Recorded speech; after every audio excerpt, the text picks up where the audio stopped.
dongeng, dan legenda.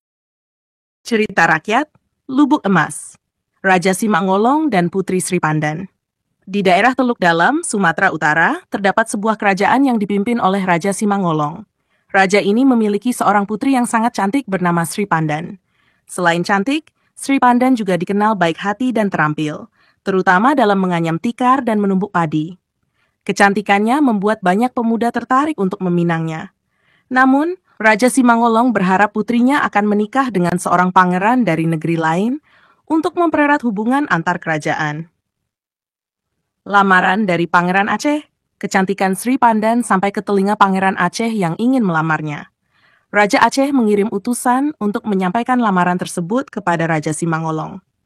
Raja Simangolong sangat senang mendengar lamaran ini karena itu sesuai dengan harapannya. Namun, dia menyerahkan keputusan kepada putrinya. Dilema Sri Pandan.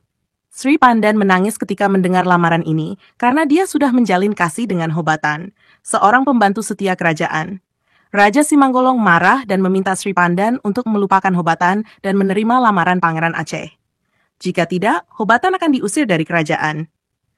Hobatan menolak Sri Pandan yang putus asa meminta Hobatan untuk melarikan diri bersamanya.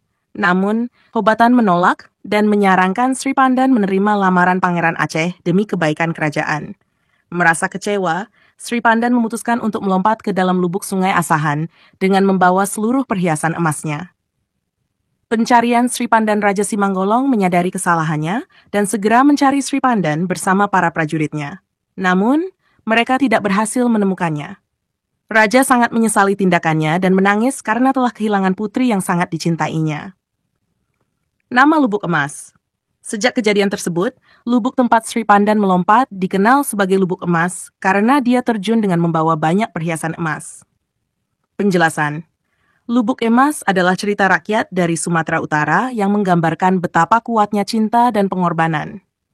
Cerita ini juga menyoroti konflik antara tanggung jawab kepada keluarga dan kerajaan dengan perasaan pribadi.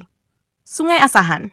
Sungai Asahan, yang menjadi latar dari cerita ini, adalah sungai terbesar di Provinsi Sumatera Utara. Mengalir dari Danau Toba melalui bendungan Sigura-gura hingga Teluk Nibung di Selat Malaka, sungai ini memiliki panjang 147 km dengan beberapa anak sungai utama.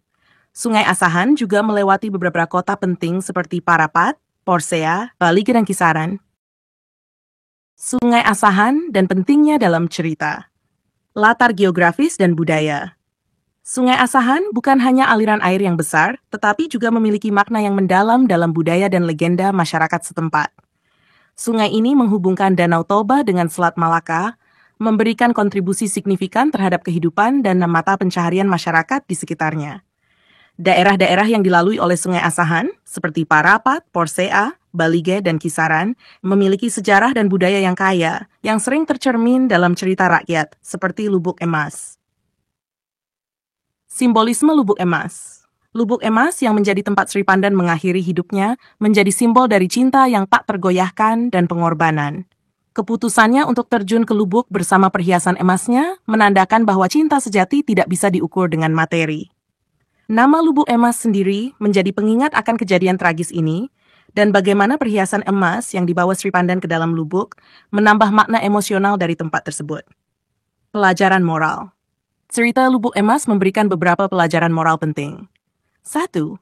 Pengorbanan dan kesetiaan. Sri Pandan memilih untuk mengorbankan hidupnya daripada harus hidup tanpa cinta sejatinya. Hobatan. 2. Kebijaksanaan dalam keputusan. Raja Simangolong belajar pentingnya mendengarkan hati dan perasaan anaknya daripada hanya memikirkan aliansi politik. 3. Pentingnya cinta sejati.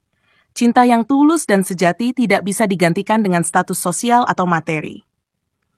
Pengaruh pada masyarakat lokal. Cerita ini juga berfungsi sebagai pengingat bagi masyarakat lokal tentang pentingnya menghormati perasaan individu dalam keputusan pernikahan. Meski pada zaman dahulu aliansi politik melalui pernikahan adalah hal yang umum, cerita ini menyoroti pentingnya kebahagiaan pribadi dan cinta sejati. Kesimpulan cerita rakyat Lubuk Emas dari Sumatera Utara menggambarkan kisah cinta yang tragis antara Sri Pandan dan Hobatan. Melalui pengorbanan Sri Pandan, cerita ini mengajarkan tentang kesetiaan, cinta sejati, dan pentingnya kebijaksanaan dalam membuat keputusan. Sungai Asahan, dengan latar belakang geografis dan budayanya, memberikan kedalaman tambahan pada cerita ini, menjadikannya bagian tak terpisahkan dari warisan budaya Sumatera Utara. Lubuk Emas kini menjadi simbol dari kisah cinta yang abadi dan pengorbanan yang tulus, menginspirasi generasi demi generasi dengan pelajaran moralnya yang mendalam.